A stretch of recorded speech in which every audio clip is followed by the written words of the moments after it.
Today, we become legends. Hey, my name's Inter, and welcome back to the channel for some more data mining. OB1 has been data mined in Smite 2. There's a bunch of new stuff to cover, potential new stuff, obviously. There's Bari, one of the potential new gods, more aspects, Achilles, Rama, and Cabrakan abilities that we haven't gone over yet. So there's a bunch of stuff here that is really interesting to me. So as always, as it says here, data mining can be inaccurate. Don't take anything you read in data mining as absolute gospel. It's oftentimes pretty likely that this kind of stuff will be coming, but maybe not in the exact form that the data mining portrays it as. It's literally just you know, lines and stuff pulled from the files. Sometimes it's stuff that they're not done working on and it might change. Sometimes it's stuff that they were going to work on but then scrapped. But oftentimes I would say like 80 to 90% of the time data mining is pretty accurate in terms of the general theme of what's going to be coming to the game. So yeah, but that said, let's jump right in. So as always, the pink stuff is going to be the new stuff. There's some stuff from old posts that we may go over as well, but the stuff in pink is going to be the new stuff for the OB1 data mining. So first up, there's a wandering market event, which is going to be like a season shop. It says this is the first wandering market event for Smite 2. Welcome to the bazaar. So this sounds like maybe a Danzaburo shop style of thing.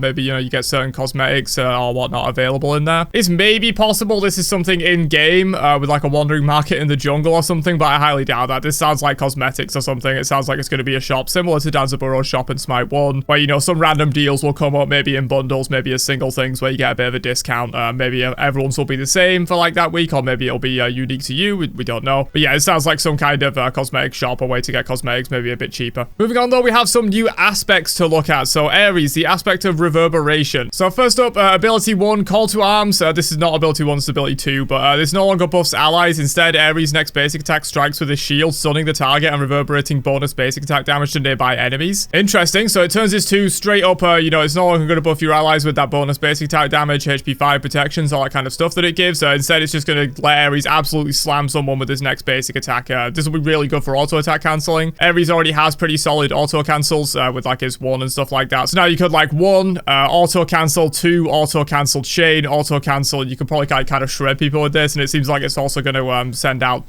the bonus basic attack damage that it deals to all nearby enemies. So that sounds pretty crazy, definitely leading him into a more like bruiser direction. And then ability 2, you gain magical and physical protections and basic attack damage. Use your shield for your next basic attack, stunning the target and dealing bonus magical damage to nearby enemies. Damaging enemy gods increases the duration and effects of this buff. Bonus damage can critically strike and apply basic attack item effects. So it seems like 2 versions of the ability that they were going to go for. This is basically the same thing, right? And yeah, the way this one is worded, this probably means it's still going to buff Ares with those bonus effects. It's just not going to buff his allies. But yeah, these are basically the same things, 2 different takes on the same change for Ares. Hun Batz, not actually released in the game yet, but he's already got an aspect in the data mining. So aspect of disruption. Ability 1, overhand smash. Again, this is ability 2. I'm not really sure what's going on with that. It stuns gods hit by it, but deals reduced damage. And Sacred Monkey repeatedly hits the first target, applying a strengthening debuff, but deals reduced damage. Okay, so when you hit people with your 2, it's going to be providing a stun, which is very strong, but it deals reduced damage. And then, yeah, Sacred Monkey is no longer going to be bouncing between multiple people. It's going to be a very high single target damage, and I'm going to debuff their strengthening. Sobek, aspect of prey. Ability 1, dash forward. Enemies hit take magical damage. Sobek displaces enemies hit forwards. You are displacement immune while dashing. Okay, so it basically turns pluck into a Hercules dash style thing. Probably won't be the exact same as Hercules dash, because that kind of takes you with them. It seems like Sobek's going to hit them and then throw them forward, so you might want to, you know, get behind people, throw them into your team, blink behind them or something. And then ability 3, strike in front of you. This deals bonus magical damage in a cone and applies disease reducing healing received. That is just the current 3. Enemies disease take bonus magical damage, reduced healing, and spread the disease. Yep. Each enemy god or jungle monster hit by the cone reduces. Okay, I mean, this is just Sobek's current ability 3. I don't really know what's going on with that. As I said, data mining can be a little bit weird. He's just pulling information directly from the game files. But, you know, maybe this means Sobek 3 is going to get some kind of change in the aspect form. I think, you know, this alone wouldn't be worthy of an aspect. They probably want to change something else within the kit, and maybe the 3 is going to be that ability, but as far as I can see in this, there's nothing different from regular Sobek 3. Yumojis isn't new with OB1, but I don't think I've talked about it yet. So it says works with the passive. Ability 1 debuff, has 4 stacks. Not sure what it does, so no real information on Yumojis aspect yet. Vulcan, another god that is not in the game yet. The aspect of fortification. Ability 1, being near one of your turrets grants you and the turret increased protections and health regen. Backfire and magma bomb now have lower intelligence scaling, and ability 3, lava projectile that explodes on impact with the ground, dealing magical damage and displacing enemies in the area. That's just magma bomb. Enemies are displaced up away from the explosion. Yeah, so again, this is another one that's just the same ability, but maybe it means that ability 3, Vulcan's magma bomb, is going to be getting a change in the aspect. Similar to the Sobek one up here, it's just listing what the ability does, but maybe that means that there will be a change to what the ability does in the aspect, but they haven't implemented it yet or something. But yeah, this is really interesting. Being near one of your turrets grants you and the turret increased protections and health regen. So it sounds like maybe Vulcan's going to be getting a second turret in Smite 2, or maybe just in the aspects. You know, maybe his regular kit, he still gets the one turret, but maybe in his aspect he gets 2. Maybe that's what's going to happen with ability 3. The Thumper turret originally in Vulcan's Guardian design in Smite 1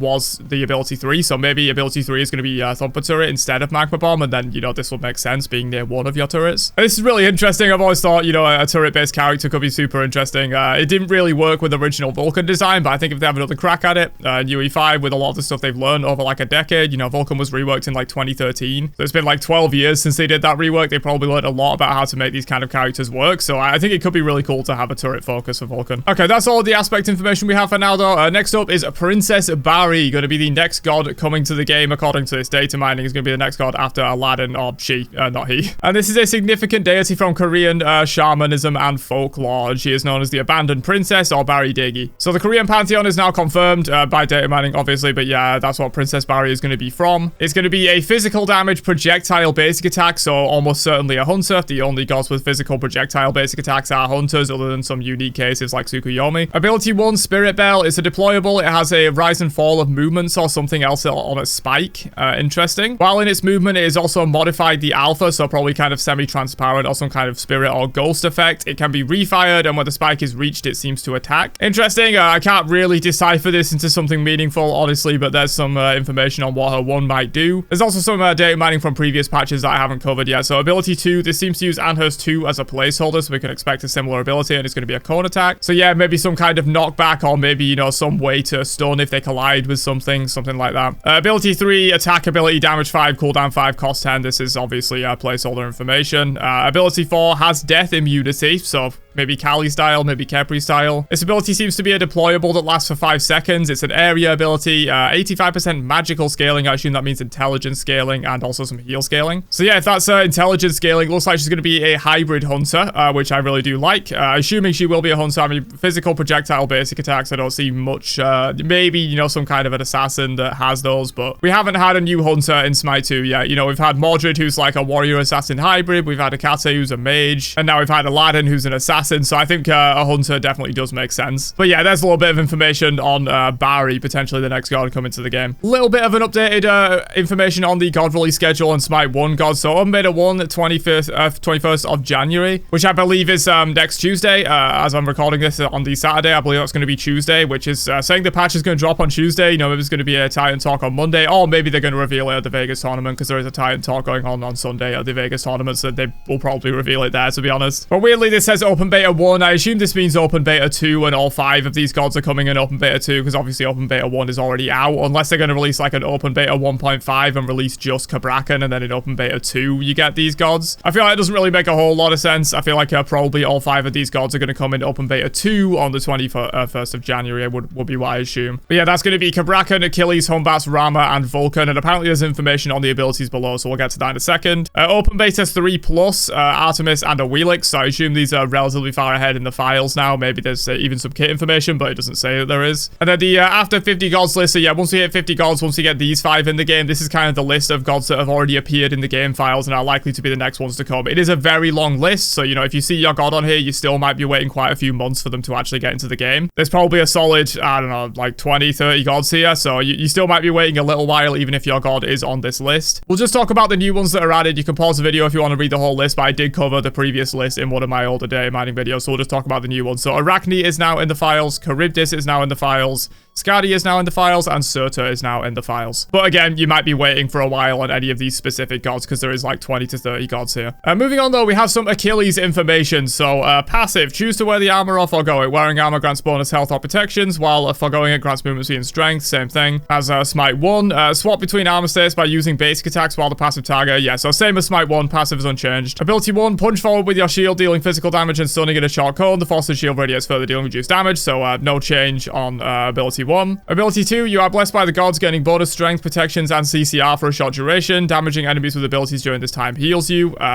While armored, degressing also grants you a physical shield. When unarmored, hitting an enemy god with your attacks reduces their protections or attacks from behind. So yeah, the ability itself is the same, but you now get one of 2 different bonus effects depending on if you're armored or unarmored when you hit enemy gods using the 2. Ability 3, dodge in your current direction and ready your spear to strike enemies for physical damage. Hitting an enemy god with a strike allows you to recast the ability before it goes on cooldown, so no change there. But when armored, striking an enemy god with the spear slows them, stacking up to 2 times, and when unarmored, the speed of the dodge is doubled. So those are the bonuses that you're going to get for the +1s coming into Smite 2. And ability 4, prepare briefly, then dash forward, dealing physical damage and executing gods that are low health. Killing a god allows you to recast up to 5 times. Each kill exposes your heal, so yeah, no change to the ultimate either. So it seems like the main changes Achilles are getting is on the 3 and the 2, you get a little bit of a bonus effect depending on if you're armored or unarmored. Cabrakan is up next, who we can actually already see in-game. There's some images here. We've also seen that he's been on the god page as coming soon when a lot of these other gods weren't, so I assume Cabrakan is much further ahead in development, and we actually have a lot of full K information here, so it's likely Cabrakan's already playable, to be honest. I'm pretty sure he was playable, actually. The pros were playing on OB1, and I'm pretty sure they weren't allowed to pick Cabrakan because he's probably very playable right now. So passive, you and nearby allies take reduced damage, deal increased damage to enemies that damage you or nearby allies. So that's a new effect.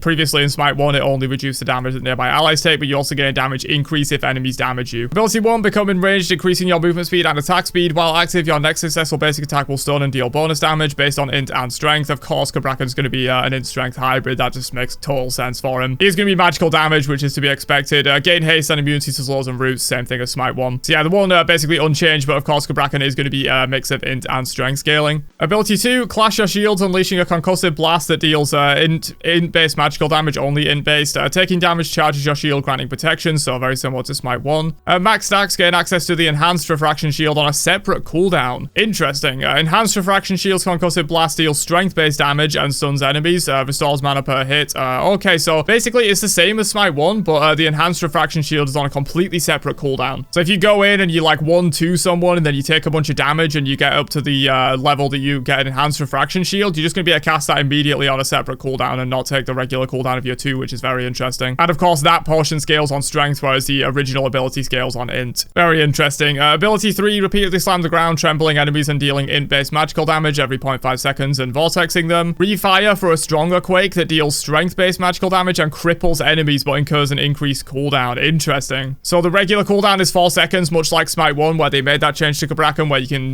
basically cancel it and the cooldown is extremely low and then you can keep re-trembling people. But now you can refire if you want to put it on a much longer, like more regular ability cooldown of 12 seconds, but it's going to cripple enemies and deal increased strength-based damage, which is really powerful, obviously. You know, this tremble, the main way to counter it is just to jump away, and you know, if he thinks you've got your jump, he can just tremble and immediately cripple you. The cripple duration is only 1 second, but that can be pretty deadly still. And he's also going to get a nice increase burst of strength-based damage as well, so that's really interesting. That's going to make Cabrakan 3 super scary. You could also maybe use what's the item called? The one that vortexes people towards you, the toggle item. Eye of the Storm. You could also try and use Eye of the Storm to make this vortex even stronger. Vortexes do stack with each other. I've tested that, so you could pull people in even further. You could Helm of Darkness into their backline, you know, 1-2 them, get the refresher on the 2, stun them, and then just cripple them in. This seems kind of disgusting, I'm not gonna lie. Ability 4, Stomp the ground to create a fissure that deals int and strength-based magical damage. From the fissure, 5 bits of earth create, and you can refire. Yeah, so no change with the ultimate by the looks of it, but it is, of course, going to be int and strength-based damage. Moving on to Hun Batz, though. So, basic attack chain, I believe that is the same. It might be different. Passive, after using the ability, Hun Batz's next basic attack will deal increased damage, or next ability will deal increased damage. Interesting. So, you can use it on abilities now. You don't necessarily have to auto-cancel to get the benefit from Hun Batz passive. Ability 1, leap forward, dealing strength-based physical damage and slowing enemies in the area where you take off and where you land. Okay, so when you take off, you also slow enemies. That's a nice little small +1 change. Oh, and it says enemies hit by both areas take 25% damage from the second hit, so it seems like it will also be dealing damage when you jump away as well. It won't just be slowing, it'll be dealing the damage as well when you jump away. And so if you're jumping in place to like try and win a trade or whatever, it's going to deal 125% damage. It's not going to deal double damage. Ability 2, channel for a short duration and repeatedly apply a physical protection debuff to enemies in front of you that stacks up to 4 times. At the end of the channel, you deal damage to enemies in front of you. Okay, so it sounds like the 2 is going to be basically unchanged, but as you're charging that up and you're in the air, you're going to be shredding protections off of people up to 4 times. Ability 3, throw a projectile monkey that deals strength-based physical damage damage to enemies it hits. After hitting an enemy, it will bounce to nearby ones, reactivating will teleport. So no change with the 3, and the 4, also no change with the ultimate, looks like. All right, next up we have Rama. We've got some Rama kit information as well. So astral arrows, every 12 seconds, basic attacks reduce the time. That's as normal. The first time a fired astral arrow hits an enemy, it has a chance to drop on the ground. Okay, interesting. So that's, I believe, only on his 2 in Smite 1. So that's just going to be passively for Rama. Now he can get the astral arrows back as if his 2 was active. Dropped astral arrows last for 10 seconds, and picking up 1 restores mana. That's also new. Your third successful basic attack on an enemy god will generate an astral arrow. You can hold up to 5, and you'll always respawn with a full quiver. I'm not sure if you always respawn with a full quiver in Smite 1. You might not have done that. Might be a change. Ability 1, switch to a more powerful arrow that deals additional damage, pierces, and slows enemies. While it's active, each basic attack consumes astral arrow and mana, so no change to the 1, it looks like. Ability 2, focus your mind and gain increased attack speed. When active, this ability, if there are any dropped astral arrows within 8.8 meters, you automatically collect them, so that's new. When you press the 2, if there's astral arrows around, you just get them. While the buff is active, every third successful basic attack on an enemy god will immediately generate an astral arrow. So yeah, this was listed in the passive, but it seems like it's actually going to be part of the 2, which makes more sense, because the passive already generates you more astral arrows just by this 2-second refund. So yeah, basically, instead of the 2, like,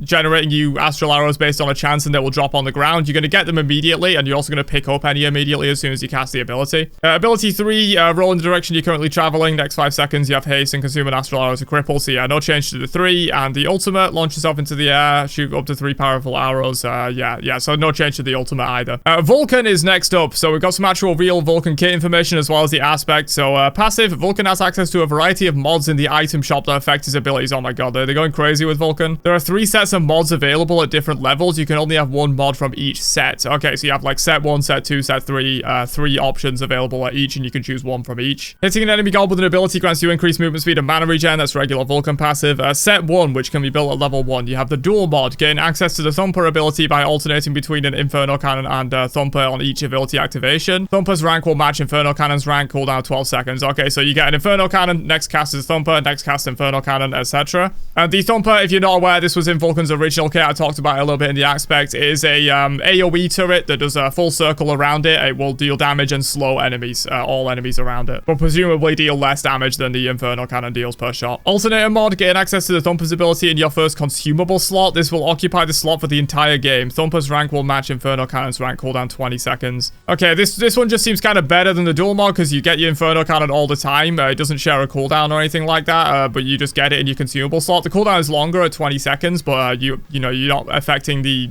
effectiveness of your regular Inferno Cannon for going for this. Efficiency mod, do not gain access to the Thumper ability. Instead, your passive grants 10 CDR in addition to the other effects when triggered. Okay, so you get a little bit of stacking CDR. So this is for like regular, more ability based non-turret focused Vulcan. You can go for this efficiency mod. Set 2, which you get at level 7. The Resonator mod, Thumper gains increased HP and applies an attack speed debuff to enemies hit. Shrapnel mod, Inferno Cannon applies additional damage over time on hit, which hits over 6 times. I'll hit 6 times over 3 seconds, dealing additional damage. And the Thermal mod increases the base damage by 20 and intelligence scaling by 10% on backfire and magma bomb, so you just get extra damage. Again, these bottom ones seem like if you're not worried about turrets or anything or getting the access to the Thumper, you can just take these for like regular Vulcan stuff. So the Surplus mod, the Thumper gains even more health and applies 10 up to 50 physical and magical protection buff to allied gods hit. Thumper hits allies? What? That's kind of weird. I assume this probably means it's a physical and magical protection debuff to enemy gods hit, because Thumper, as far as I'm aware, does not hit allies. It didn't in Vulcan's original design, and this one references an attack speed debuff to enemies hit, so unless Thumper hits both allies and enemies and like Thumper heals you or something, but it didn't mention anything about that, I assume this means it's going to be 10 up to 50 physical and magical protection debuff to enemies hit for 3 seconds. That makes more sense. Which obviously these numbers might be inaccurate and might be changed, but that's kind of nuts. It probably shouldn't be 50 flat shredder. That's absolutely ridiculous. The Masterwork mod, you can now have 2 Inferno Cannons deployed at the same time. Okay, so yeah, it seems like if you're going for this second one here, the Thumper is more of an afterthought and you're really going heavily on the Inferno Cannon. And if you're going for the first slot, the Thumper is like the main thing that you're going to be going for, and Inferno Cannon is just going to be like regular. And then of course these third ones, you're not really going for much of a turret focus at all. You're going for regular burst Vulcan, which is the Seismic mod. Earthshaker trembles enemies hit for 2 seconds. This is really cool, man. I like this a lot. This is like almost a new god in a way. You know, you can really kind of have a lot of control over what you want to spec into. You know, there's going to be sort of 3 different ways to play Vulcan now. It's almost like he has an aspect built into his kit. This is really cool. Like, this is the kind of +1 changes that I'm expecting going into Smite 2, man. Like, this is really sick. I assume they probably haven't changed much with the rest of his kit just because this is such a massive change. Ability 1, backfire. Fire a projectile that causes you a dash back,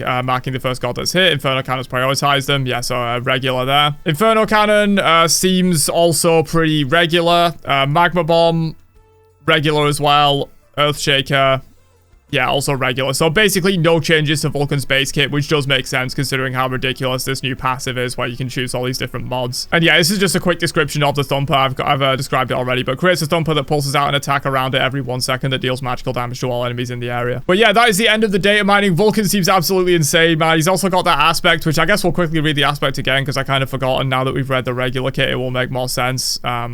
Where were the aspects? Were they up here? Yeah, so Vulcan aspect of fortification. Ability 1, being near one of your turrets grants you and the turret increased protections and health regen. Backfire and Magma Bomb have lower intelligence scaling. So yeah, if you are going for some of those mods, likely the mod 1 and mod 2 slots. If you're going for the Inferno Cannon or the Thumper buffs, you probably take the aspect. So yeah, very interesting. We got some aspect information, some new god information, some ported god information in this data mining. As always, it's not going to be 100% accurate. There are some things that are kind of weird, but generally it's relatively accurate in terms of what we're going to see. We likely are going to see that Vulcan mod thing. That seems pretty in-depth, pretty highly developed. But yeah, let me know what do you think about all this new stuff down below, and I'll catch you guys for another one later on. Have a great day, and peace out, you nerds.